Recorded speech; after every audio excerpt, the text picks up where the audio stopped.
आज के अध्ययन में आप ध्यान देंगे।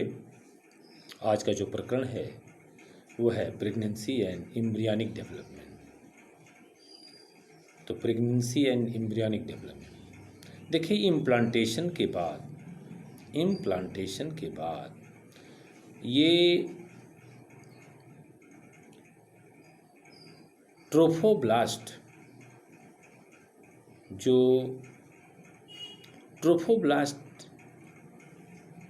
जाइगोट का जो एक बाहरी या कह लीजिए कि एम्ब्रियो का जो एक बाहरी लेयर है, उनसे अंगुलियों की तरह उभार निकलते हैं। इम्प्लांटेशन के पश्चात ट्रोफोब्लास्ट से ये अंगुलियों की तरह उभार निकलते हैं और इस उभार को हम कोरियानिक भिलाई कहते हैं। और ये सभी जो कोरियानिक भिलाई हैं,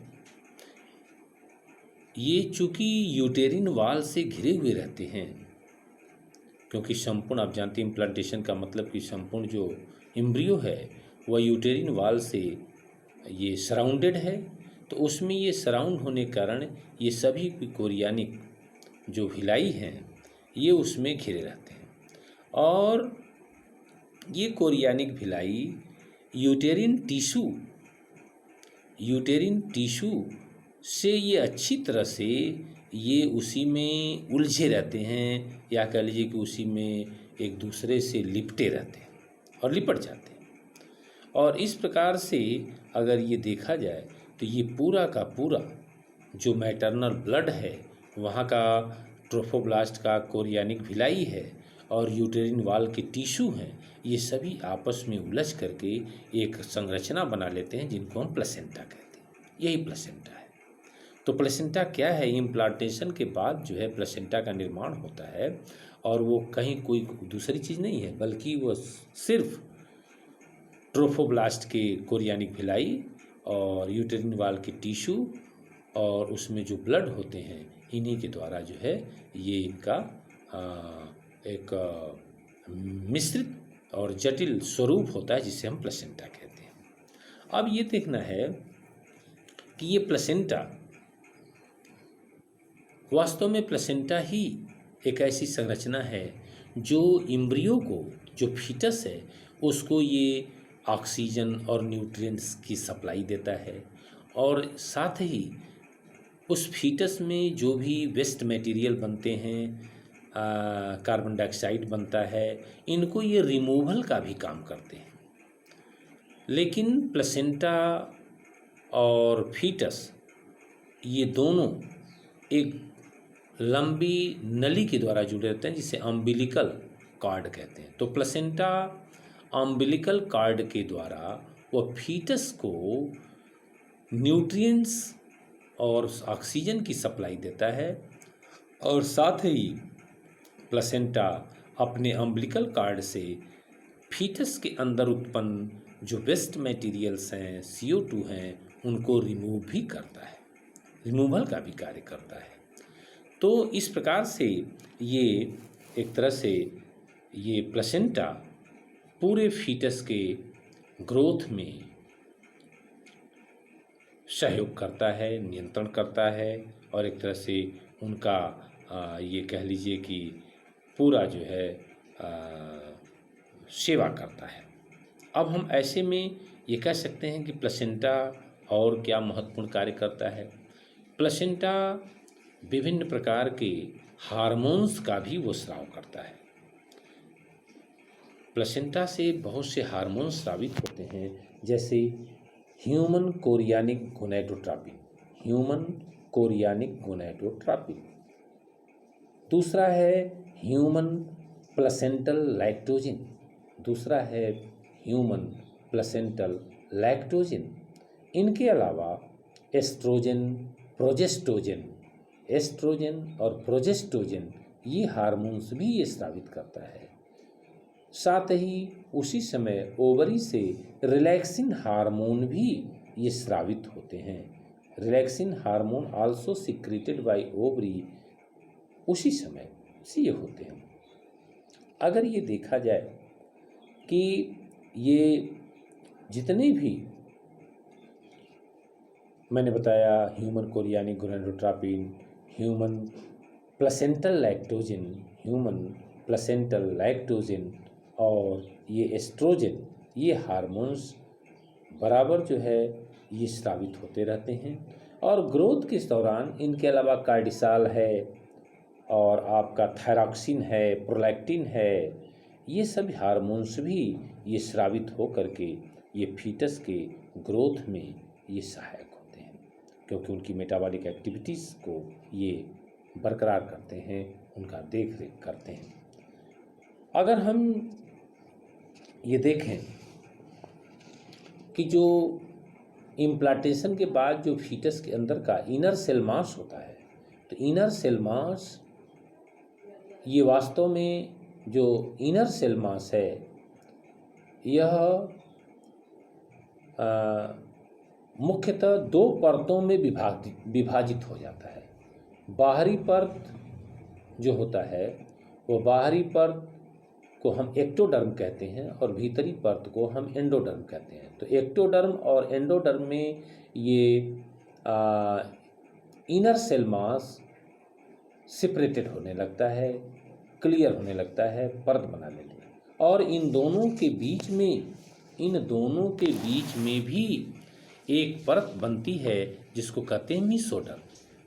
तो एक्टोडर्म और इंडोडर्म पहले बनता है और उनके बीच में एक मीसोडर्म बनता है, और ये तीनों प्रकार की परतें फ्यूचर में आगे चल कर के फीटस के सभी अंग डेवलप करते हैं, अर्थात वो बेबी का निर्माण करते हैं। तो इस प्रकार से ये तीनों परत फीटस में बन जाते हैं।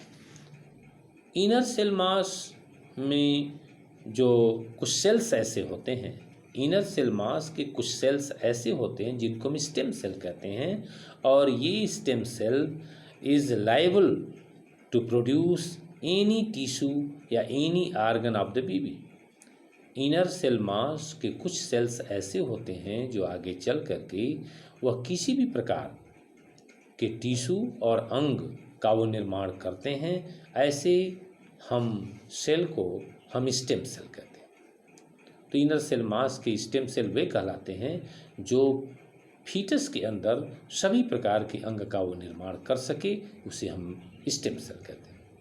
अब अगर हम ग्रोथ के बारे में अगर देखें, फीटस का जो ग्रोथ होता है, जो उनमें हम ये जनरली 9 मंथ का, हम ये 9 माह का हम ये भ्रूणी विकास मनुष्य में होता है, उसमें 1 मंथ के बाद फीटस में हर्ड बन जाते हैं। दूसरे मंथ के बाद उसमें लिम्स और डिजिट्स बन जाते हैं, माने हाथ पैर बन जाते हैं। तीसरे मंथ के बाद उसमें एक्सटर्नल जेनाइटेरिया बन जाते हैं, अर्थात तीसरे मंथ के बाद फीटस क्लियर हो जाता है कि वो मेल है या फीमेल है, और इसी पर उसकी जांच की जाती है। तो 3 मंथ के बाद ही हम फीटस की जांच कर पाते हैं कि वो मेल है या फीमेल है। इस प्रकार 5वें मंथ के बाद उस पर हेयर पर, सिरों पर बाल वगैरह बन जाते हैं, उगाते हैं, और 6 माह के बाद उसमें आँखें बन जाती हैं। इस प्रकार से उसमें अंग जो है बनते जाते हैं, और 9 मंथ के बाद जो है वो पूर्ण रूप से बच्चा जो है विकसित हो जाता है और वह डिलीवर होने की स्थिति में हो जाता है। तो इस प्रकार से ये। अब हम एक प्रकरण इसमें ये बताएंगे, parturition and lactation. Parturition and lactation. देखिए, पार्ट्यूर्शन का अर्थ होता है डिलीवरी, जन्म लेना। तो उसमें अब आपको ये जानना है, जब बच्चे का, बेबी का पूर्ण डेवलपमेंट हो जाता है, एब्सोल्युटली डेवलप्ड जो बेबी है, अगर यूट्रस में अगर वो पूर्णतया अगर विकसित हो जाता है, तो वहाँ से एक आप कह सकते हैं सिग्नल ओरिजिनेट होता है।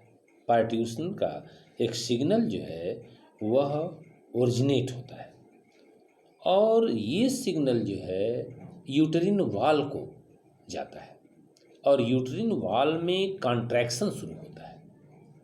माने ज्यों ही बेबी डेवलप हो जाता है, 9 मंथ का हो जाता है, फुल्ली डेवलप्ड हो जाता है, तो वहाँ से एक सिग्नल निकलता है यूटेरिन वॉल में और यूटेरिन वॉल में कॉन्ट्रैक्शन शुरू करता है। और इस कॉन्ट्रैक्शन को, इस प्रक्रिया को हम फीटल इजेक्शन रिफ्लेक्स कहते हैं।